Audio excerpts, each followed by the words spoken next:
اما بعد اعوذ باللہ من الشیطان الرجیم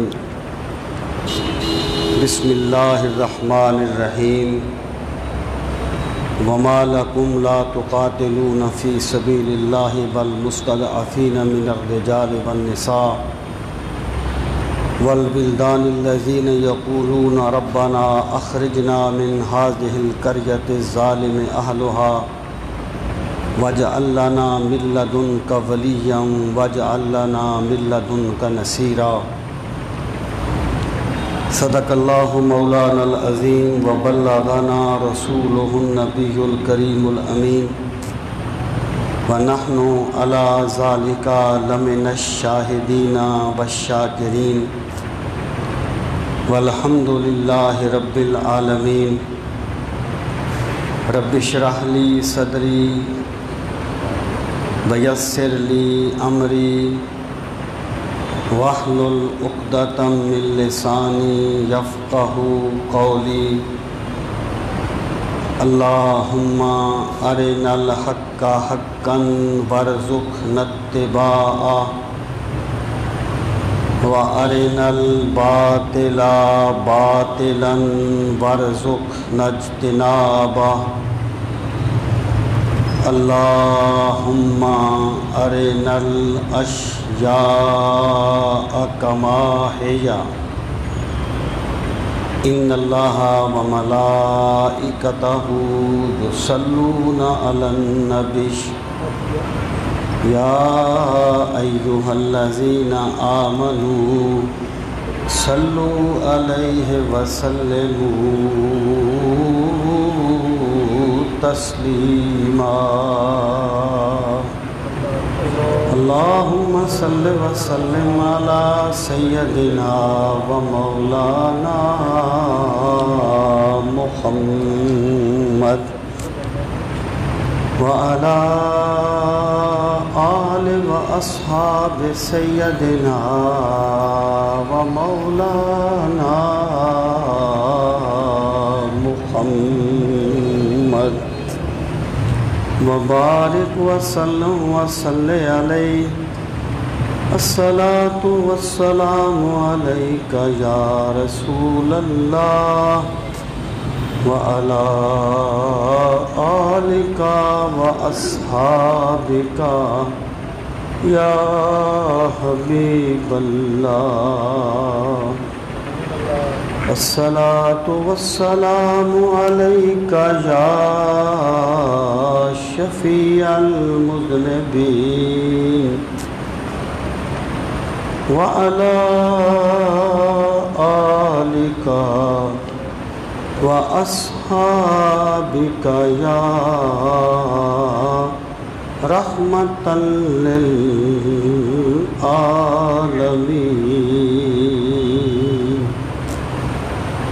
انتہائی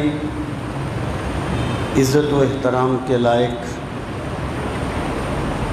قابل صد تکریم معزز و محترم سامعین کرام، یہ ذوالحج کا مہینہ ہے اور آج اس ماہ مبارک کی 7 تاریخ ہے۔ یہ سیدنا ابراہیم علیہ السلام کی قربانی کی سنت کی یاد تازہ کرنے کا مہینہ ہے اور حج کا مہینہ ہے۔ میں نے پچھلے جمعۃ المبارک کے موقع پر آپ سے عرض کیا تھا کہ میں اس جمعے پر حج کے اسرار و رموز کے بارے میں گفتگو کروں گا، لیکن ان حالات میں کشمیر کا مسئلہ جو نازک صورتحال اختیار کر گیا ہے اس پر گفتگو کرنا بھی بہت ضروری ہے۔ اس لیے آج میری گفتگو کا جو عنوان ہے وہ یہ ہے کہ ملت اسلامیہ کو اور بالخصوص اہل پاکستان کو اہل کشمیر کے شانہ بشانہ کھڑا ہونا کیوں ضروری ہے؟ اگر مجھے آخر میں کچھ وقت مل گیا تو میں حج کے بارے میں ایک دو ضروری باتیں ضرور کر دوں گا۔ مستقل موضوع حج کو لینا اس وقت اس پس منظر میں ممکن نہیں ہے۔ سامعین محترم، کشمیر کا مسئلہ آج سے نہیں، یہ 1846 سے متنازع آ رہا ہے، جب راجہ ہری سنگھ کے دادا گلاب سنگھ نے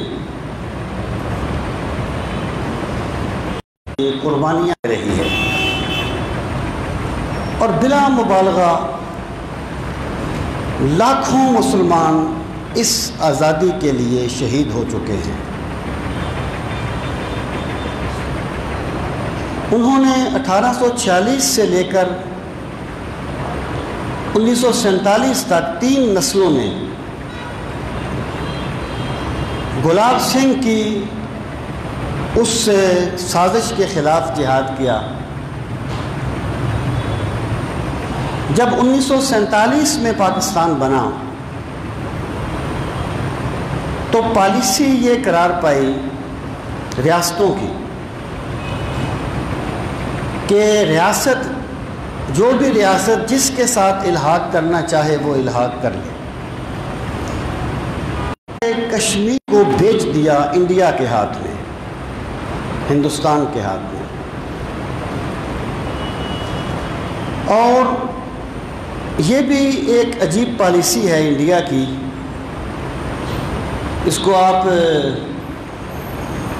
منافقت کہہ لیں یا اس کو آپ دھونس کہہ لیں، جو بھی کہہ لیں، کہ وہ کہتے ہیں کہ جی جو کشمیر کا راجہ تھا اس نے ہم سے الحاق کیا تھا۔ الحاق کی بات میں بعد میں کرتا ہوں، اس کی حیثیت کیا تھی۔ اس سے پہلے میں یہ عرض کروں گا کہ اس وقت حیدرآباد اور جوناگڑھ اور بھی 1-2 ریاستیں تھیں جن کے جو سربراہ تھے وہ مسلمان تھے، اور وہاں پر اکثریت آبادی کی مسلمان نہیں تھی۔ تو حیدرآباد اور جوناگڑھ کی جو ریاستیں تھیں، ان کے جو سربراہ تھے یا ان کے جو والی تھے، انہوں نے پاکستان کے ساتھ الحاق کیا تھا، لیکن بھارت نے کہا کہ یہاں کی تو آبادی جو ہے وہ زیادہ مسلمان نہیں ہے، اس لیے انہوں نے فوجی کارروائی کے ذریعے سے جوناگڑھ اور حیدرآباد کو اپنے ساتھ شریک کیا انڈیا نے۔ لیکن کشمیر کا جو معاملہ ہے،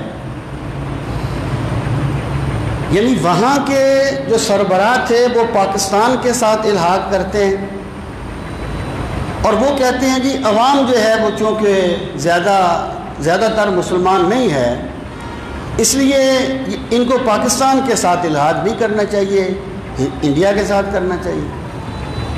تو عوام کا خیال کرتے ہوئے اور عوام کو دلیل بناتے ہوئے وہ جوناگڑھ اور حیدرآباد پہ قبضہ کر لیتے ہیں، لیکن کشمیر جو ہے یہاں کی عوام کی انہیں کوئی پرواہ نہیں ہے۔ یہاں وہ کہتے ہیں کہ چونکہ راجہ نے ہمارے ساتھ الحاق کیا تھا اس لیے کشمیر کو ہمارے ساتھ الحاق کرنا چاہیے۔ اسے کہتے ہیں میٹھا میٹھا ہپ اور کوڑا کوڑا تھوک۔ سامعین محترم، یہ جو موقع ہے یہ دراصل کوئی دلائل کا موقع نہیں ہے، یہ اپنی بات منانے کا موقع ہے، لیکن میں صرف ذرا وہ کلیئر کرنا چاہتا ہوں کہ یہ مسئلہ، اس کی نوعیت کیا ہے۔ تو اس میں تو کوئی شک نہیں ہے کہ کشمیر کے راجہ نے کشمیر کی ریاست کو بیچ دیا تھا۔ دہقانو کشتو جوئے خیاباں فروختند، قوم فروختند وچ ارضاں فروختند۔ لیکن یہ بات بھارت بھی مانتا رہا، آج تک مانتا رہا، یونائٹڈ نیشن میں بھی جا کے مانا، اور اس وقت کے پنڈت جواہر لال نہرو جو ان کا وزیر اعظم تھا، اس نے بھی یہ بات کہی، ریکارڈ کا حصہ ہے، کہ کشمیر کا ہندوستان کے ساتھ جو الحاق ہے یہ عارضی ہے، مستقل فیصلہ استصواب رائے سے ہوگا، یعنی عوام جو فیصلہ کریں گے مستقل فیصلہ اس بنیاد پر ہوگا، ہمارے ساتھ جو اس کا الحاق ہے وہ عارضی بنیادوں پر ہے۔ یہ یونائٹڈ نیشن میں بھی انہوں نے کہا، یہ خود بھی اس کو تسلیم کرتے رہے، اور اقوام متحدہ کی قراردادیں بھی آج تک یہی ہیں کہ بھی کشمیر کا جو مسئلہ ہے وہ استصواب رائے کے ساتھ اس کو حل کیا جائے۔ آسان لفظوں میں حق تو یہ ہے کہ اپنی فطرتی ساخت کے اعتبار سے اور استصواب رائے کے اعتبار سے کشمیر پاکستان کا حصہ تھا، ہے اور رہے گا انشاءاللہ۔ حق تو یہ ہے، لیکن اگر آپ علی سبیل تنزل بھی بات کریں تو پھر بھی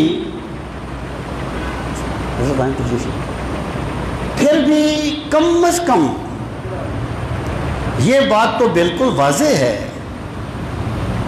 کہ کشمیر ایک متنازع علاقہ ہے، یعنی کشمیر انڈیا کا حصہ نہیں ہے، انڈیا کا اپنا دعویٰ ہے، پاکستان کا اپنا دعویٰ ہے، وہ ایک متنازع علاقہ ہے، اور یہی بات اسی کو دنیا مانتی ہے، اسی کو اقوام متحدہ مانتی ہے، اسی کو آج سے پہلے تک انڈیا والے بھی مانتے رہے ہیں۔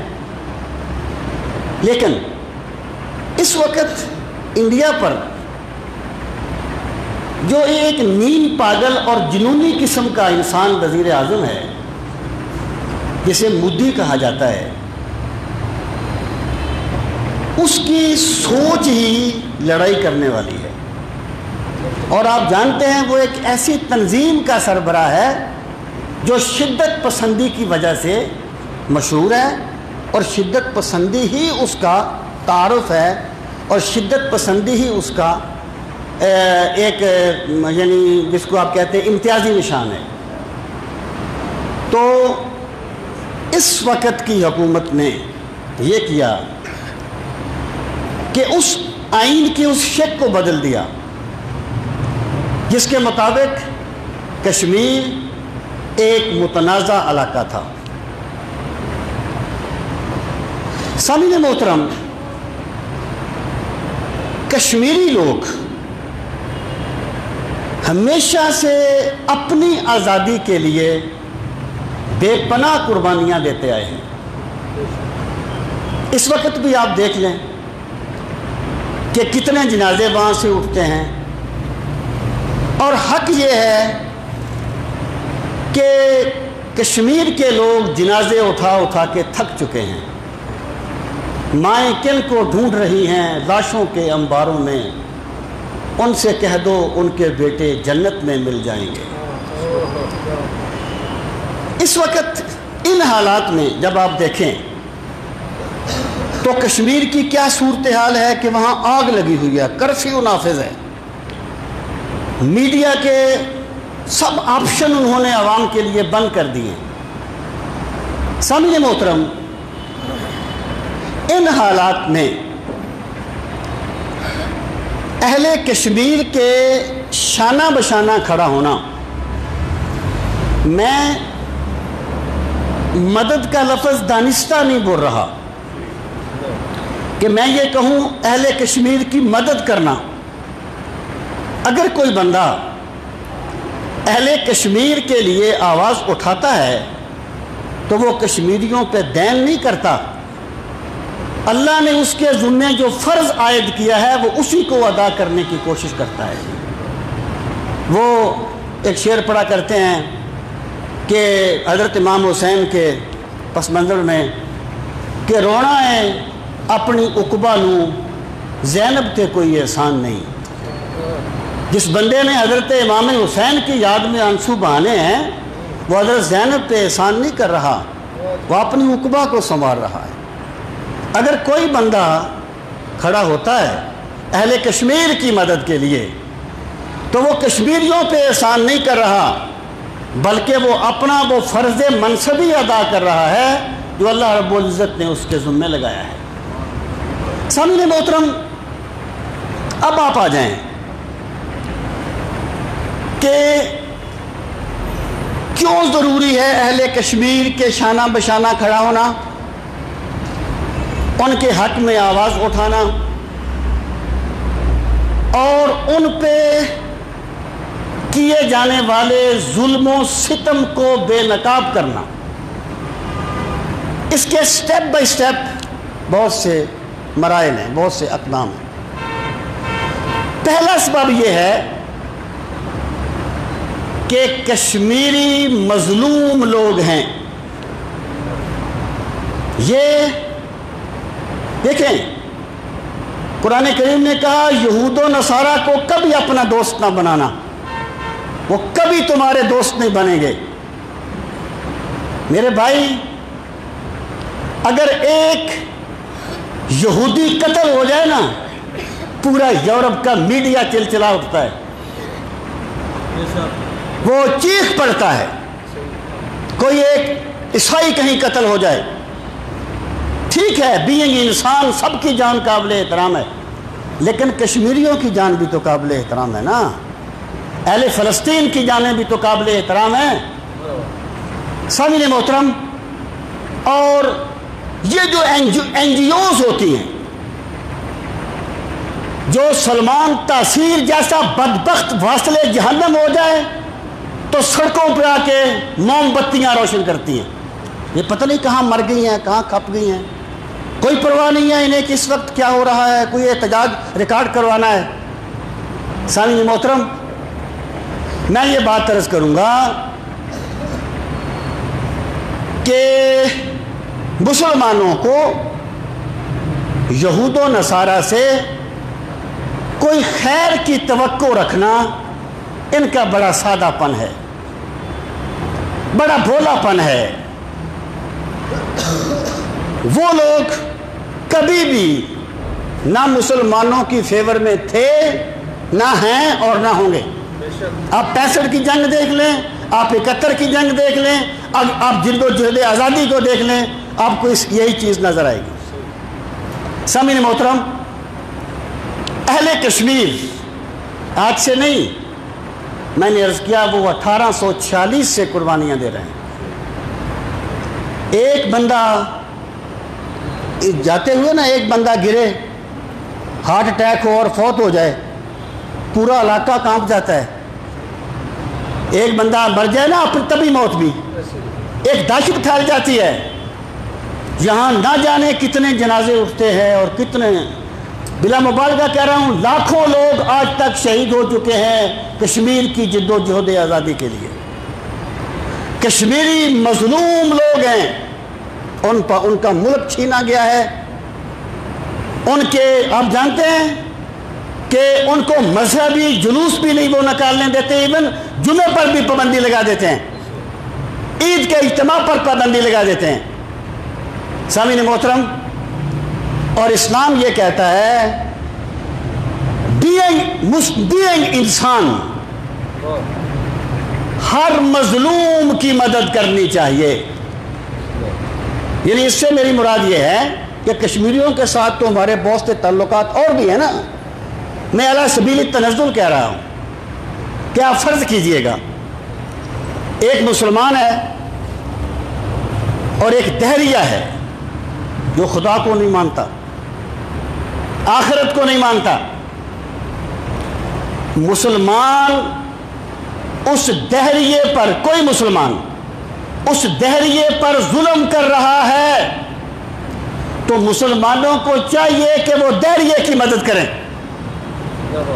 کیونکہ میثاق مدینہ میں رسول کریم صلی اللہ تعالیٰ علیہ وآلہ وسلم نے ایک شک یہ رکھی تھی کہ ننصر المظلوم، ہم مظلوم کی مدد کریں گے، مظلوم مسلمان ہوگا تو اس کی مدد کریں گے، مظلوم کوئی یہودی ہوگا تو اس کی مدد کریں گے۔ اور رسول کریم صلی اللہ تعالیٰ علیہ وآلہ وسلم نے فرمایا انصر اخاک ظالما او مظلوم، اپنے بھائی کی مدد کر، وہ ظالم ہو یا مظلوم۔ لوگوں نے کہا یا رسول اللہ صلی اللہ علیہ وسلم مظلوم کی مدد تو ہو گئی، ظالم کی مدد کیسے ہوگی؟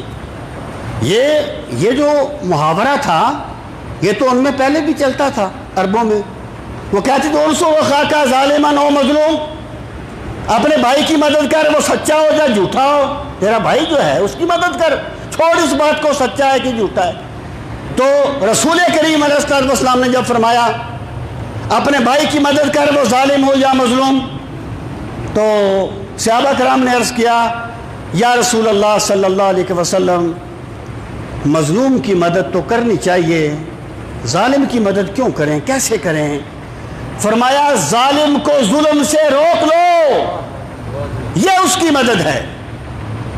یعنی اسلام تکریم انسانیت کا درس دیتا ہے، اور اسلام یہ کہتا ہے کہ جہاں بھی ظلم ہوتا ہو لوگوں کو مظلوم کی فیور میں کھڑا ہونا چاہیے۔ سامعین محترم، اہل کشمیر مظلوم ہیں، ان پہ کوئی 1.5 صدی سے ظلم ہو رہا ہے، اس لیے ہمیں ان کے شانہ بشانہ کھڑا ہونا چاہیے کہ ہمارے نبی نے ہمیں حکم دیا ہے کہ ہم مظلوم کے شانہ بشانہ کھڑے ہوں گے، ہم مظلوم کی مدد کریں گے۔ سامعین محترم، اور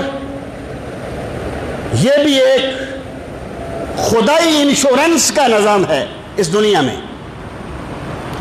کہ رسول کریم صلی اللہ تعالی علیہ وسلم نے فرمایا من کان فی حاجت اخیہ کان اللہ فی حاجتہ، جو بندہ اپنے کسی بھائی کی مشکل حل کرنے میں اس کے ساتھ شریک ہو جاتا ہے، اللہ تعالیٰ اس کی مشکلیں آسان فرما دیتا ہے۔ جب ایک بندہ ایک ظلم کے خلاف کھڑا ہوگا اللہ اس بندے پہ ہونے والے ظلم کو روک دے گا۔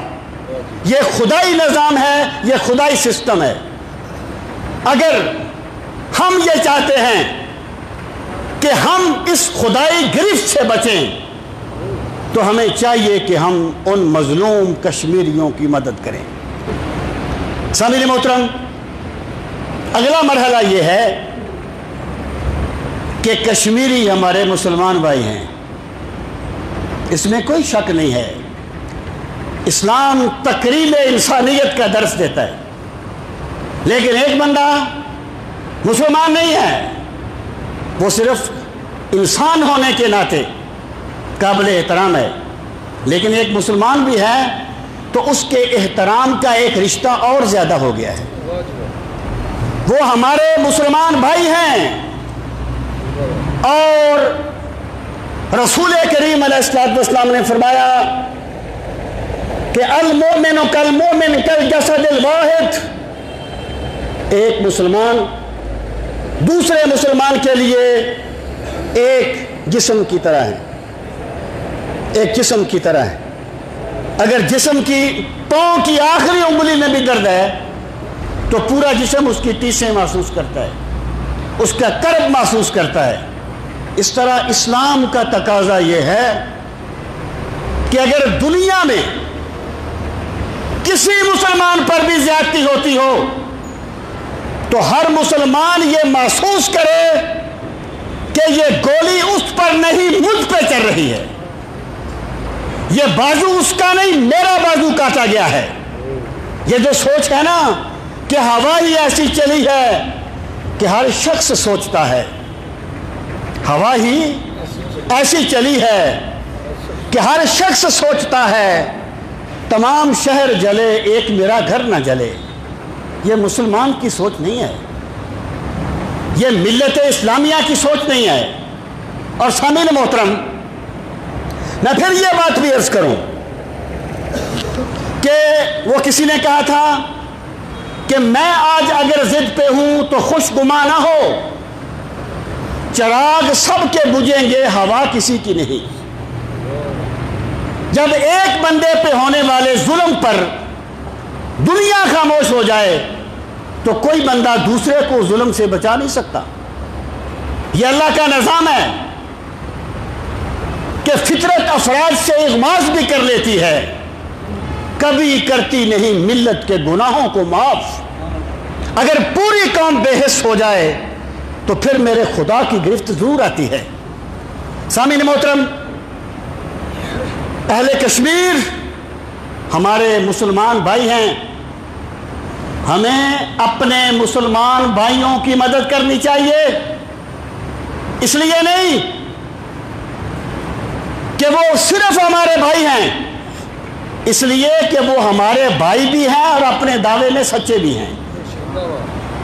مسلمان حق پرست ہوتا ہے، گروہ پرست نہیں ہوتا۔ جب کسی قوم میں حق پرستی کی جگہ گروہ پرستی فروغ پا جائے تو اس قوم کو تباہی سے کوئی نہیں بچا سکتا۔ ہم اہل کشمیر کی مدد اس لیے کرتے ہیں کہ وہ ہمارے بھائی ہیں اور سچے ہیں اپنے موقف میں۔ ان کی زمین چھینی گئی ہے، ان کے مذہب پہ پابندیاں لگائی گئی ہیں، اور نہ جانے کتنی ماؤں کے کتنے بیٹے شہید کر دیے گئے ہیں، اور کتنی دوشیزاؤں کے جو سہاگ سے وہ لوٹ لیے گئے ہیں، اور نہ جانے کتنی عصمتیں تار تار ہوتی ہیں۔ اس لیے ان کی مدد کرنی چاہیے کہ وہ ہمارے بھائی ہیں اور مظلوم ہیں۔ سامعین محترم، اگر آپ تاریخ میں غور کریں تو مسلمانوں کی تاریخ کا ایک دور تو وہ ہے جب اسلام بینگ اسلام تھا، یعنی ایک بندہ خود بھی اسلام کا پیکر تھا اور وہ اسلام کا نمائندہ بھی تھا اور ملت اسلامیہ کی نمائندگی بھی کرتا تھا۔ اس دور کو آپ دور صحابہ تک لے جائیں۔ اس کے بعد ایک دور ایسا آیا جب اسلامی جو جذبہ عمل تھا وہ تو بہت پیچھے چلا گیا، لیکن دینی غیرت پھر بھی موجود رہی، دینی حمیت پھر بھی موجود رہی۔ میں آپ کو مثال دیتا ہوں کہ معتصم باللہ جب اس تک امبوریا کے بازار سے ایک عورت گئی وہاں سودا خریدنے کے لیے، کسی یہودی نے اس کو تھپڑ مار دیا۔ اس نے کہا، میرے بھائی معتصم تو کہاں ہے؟ وہاں معتصم، میرے بھائی معتصم تو کہاں ہے؟ اس کی آواز ایک مسلمان نے سن لی، وہ وہاں سے چلا اور معتصم باللہ کے پاس پہنچ گیا۔ اب معتصم باللہ کوئی تقوی اور تدین کا پیکر نہیں تھا، میں آپ کو دینی حمیت کی مثال دے رہا ہوں۔ وہ اس کے پاس پہنچا، اس نے جا کے بتایا کہ اس طرح ایک مسلمان بہن نے تجھے آواز دی تھی، جب یہودی نے اس کے منہ پہ تھپڑ مارا تھا اس معتصم نے کہا، میں حاضر ہوں میری بہن، میں حاضر ہوں، تیرا بھائی تیری مدد کے لیے حاضر ہے۔ پھر معتصم باللہ اس ملک پر حملہ آور ہوا۔ مختصر بات یہ ہے، اس نے اس کو فتح کیا، اس یہودی کو پکڑا جس نے اس مسلمان کے تھپڑ مارا تھا عورت کے، اس عورت کو بھی وہاں لائے اور کہا، معتصم نے کہا، بہن تیرا بھائی تیری مدد کے لیے آ گیا ہے، یہ تیرا مجرم سامنے کھڑا ہے، اس کو تھپڑ مار اپنا بدلہ لے۔ اس نے کہا، میں اللہ کا شکر ادا کرتی ہوں کہ میرا مسلمان بھائی میری مدد کے لیے آ گیا، لیکن میں اسے یہ بتا دینا چاہتی ہوں کہ ہم مسلمان اس وقت معاف کر دیتے ہیں جب ہم بدلہ لینے کی پوری طاقت رکھتے ہیں۔ ایک یہ تھا دینی حمیت، دینی غیرت، اسلامی حمیت. اور حجاج بن یوسف کی مثال لے لیں. حجاج بن یوسف ایک ظالم کے طور پہ مشہور ہے نا، اور واقعی ظالم تھا. جو لوگ حجاج بن یوسف کی تعریف میں زمین و آسمان کے کلابے ملا رہے ہیں اور امیر حجاج کے نام سے کتابیں شائع کر رہے ہیں، وہ دراصل یزیدی فکر کے لوگ ہیں.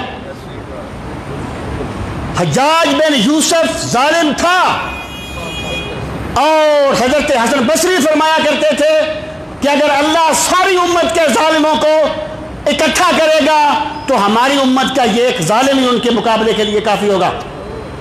اور زمین ظلم سے بھر گئی تھی اس کے دور میں حجاج بن یوسف.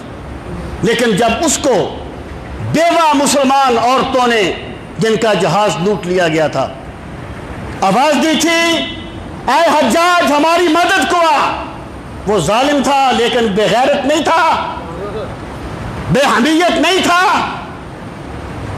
وہ آج کل کے تقوی و تدین کے جو پیکر بنے ہوئے ہیں ان کو غور کرنا چاہیے اس بات پر. اس نے محمد بن قاسم کو بھیجا تھا اپنی بہن کا بدلہ لینے کے لیے، اور پھر آپ جانتے ہیں سندھ کو فتح کیا گیا تھا اسی پس منظر میں. سامعین محترم، میں یہ بات عرض کرنا چاہتا ہوں کہ اہل کشمیر کی مدد اس لیے بھی ضروری ہے کہ وہاں ہماری مائیں، بہنیں اور بیٹیاں اپنے مسلمان بھائیوں کو مدد کے لیے پکار رہی ہے اور نصرت کے لیے پکار رہی ہے. اور سامعین محترم، اگلی بات میں یہ عرض کروں گا کہ اہل کشمیر کی مدد، اہل کشمیر کے شانہ بشانہ کھڑا ہونا اس لیے بھی ہمارے ساتھ ضروری ہے، ہمارے لیے ضروری ہے کہ اہل کشمیر کا تحفظ پاکستان کا تحفظ ہے، اور اہل کشمیر کی بقا پاکستان کی بقا ہے. قائد اعظم نے جو کہا تھا کہ کشمیر ہماری شارگ ہے، قائد اعظم کوئی لفظوں کے ہیر پھیر نہیں کرتے تھے، وہ کوئی بے عمل ادیبوں کی طرح نہیں بولنے والے تھے، حقیقت پسند آدمی تھا. اللہ نے اس پر حقیقتوں کو بے نقاب کر دیا تھا اس کے اخلاص کے صدقے میں. اس کا مطلب یہ تھا پاکستان کے کتنے دریا کشمیر سے ہو کے گزرتے ہیں، اگر کسی بندے کی شارگ کسی بندے کے ہاتھ میں چلی جائے تو ظاہر ہے پھر بندے کی زندگی تو اسی کے ہاتھ میں ہوتی ہے. یہی اہمیت ہے کشمیر کی پاکستان کے لیے کہ کشمیر پاکستان کی شارگ کی حیثیت رکھتا ہے. اور پھر یہ یعنی دیکھیں نا، ایک ہوتا ہے ایک ملک ہے، اس ملک کے کوئی اس میں تحریک اٹھتی ہے کہ ہمیں الگ کر دو، اس کو وہ کہتے ہیں جناب یہ بغاوت کر رہے ہیں ہمارے خلاف. کشمیر کی آزادی کی تحریک بغاوت نہیں ہے. کشمیر کبھی انڈیا کا حصہ بنا ہی نہیں، نہ انڈیا کا حصہ تھا، نہ ہے، نہ انشاءاللہ ہوگا. کشمیر کبھی انڈیا کا حصہ نہیں بنا. میں نے پہلے عرض کر دیا ان کی تمام قراردادیں جواہر لال نہرو سے شروع کر لیں، اقوام متحدہ میں چلے جائیں، ہر کسی نے یہی کہا تھا کہ کشمیر کا فیصلہ استصواب رائے سے ہوگا. جواہر لال نہرو نے یہی کہا تھا جو اکتوبر 56 کے اخبار میں بھی چھپا تھا کہ یہ الحاق عارضی ہے، کشمیر کا مستقل فیصلہ کشمیر کی عوام کریں گے. میرے بھائی، اہل کشمیر کے شانہ بشانہ کھڑے ہونا یہ اس لیے بھی ضروری ہے کہ اہل کشمیر کا تحفظ ہمارا اپنا تحفظ ہے، کشمیر کی بقا ہماری اپنی بقا ہے. سامعین محترم، اب سوال یہ پیدا ہوتا ہے کہ یہ ہوگا کیسے. اب دیکھیں کہ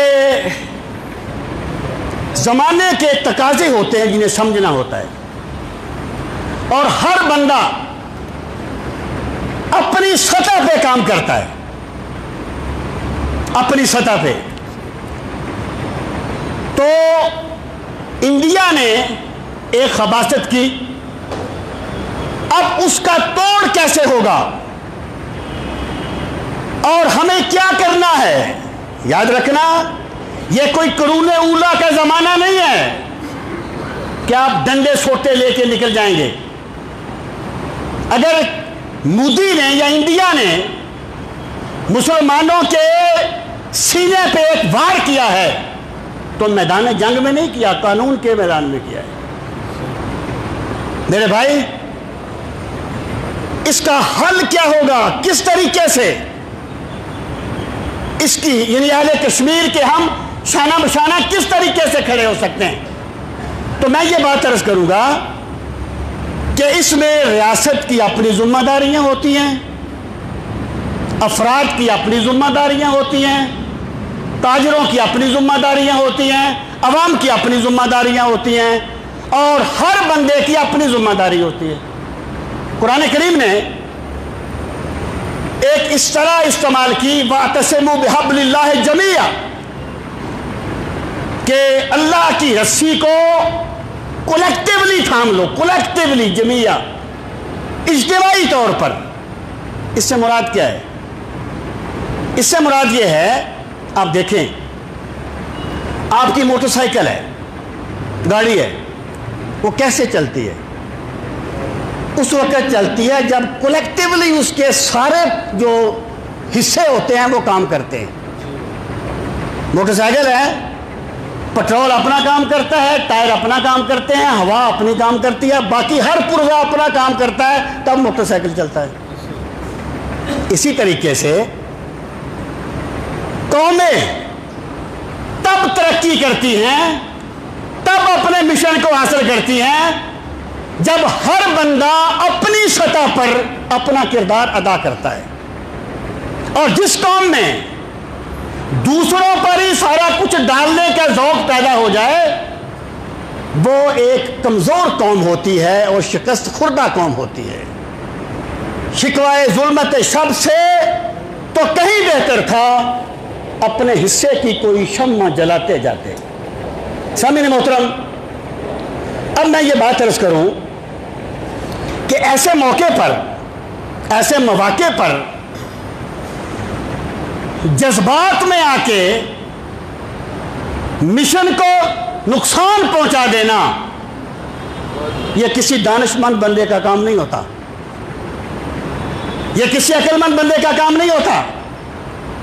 جذبات اور غصہ بھی اللہ کی نعمت ہیں، لیکن وہاں تک یہاں تک یہ فائدہ مند ہو،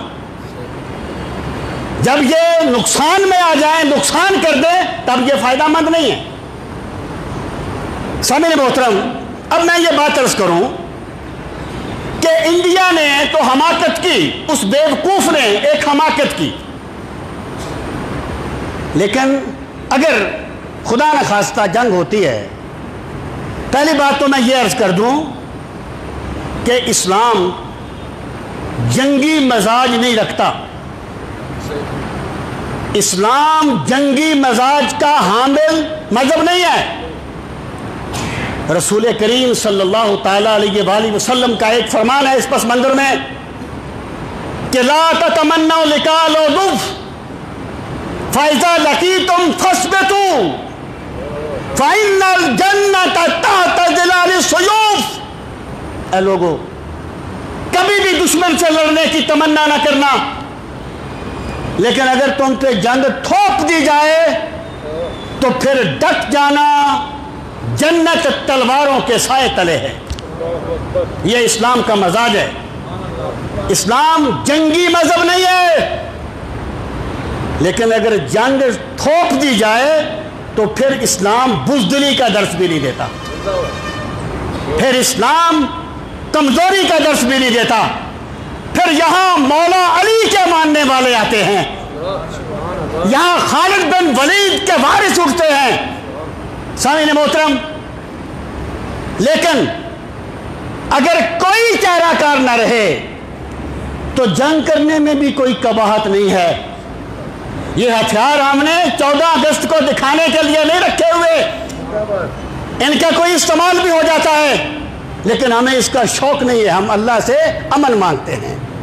رسول کریم علیہ السلام نے فرمایا تھا اللہ سے ہمیشہ عافیت مانگا کرو، کبھی بھی دشمن سے جنگ کرنے کی خواہش نہ کیا کرو۔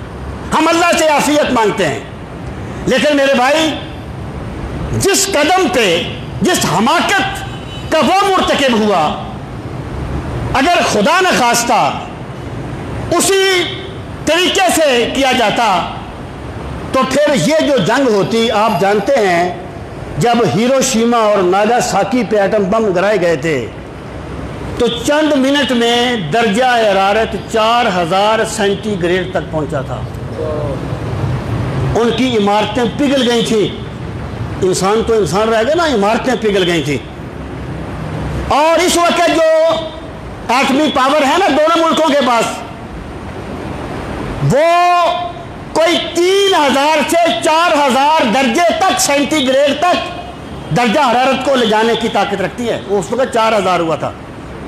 سامعین محترم، میں یہ عرض کرنا چاہتا ہوں کہ اس کا حل جس طریقے سے انہوں نے ایک قانون کے میدان میں ایک خباثت کی ہے، اس خباثت کا جواب بھی اسی نوعیت کا دینا چاہیے۔ سامعین محترم،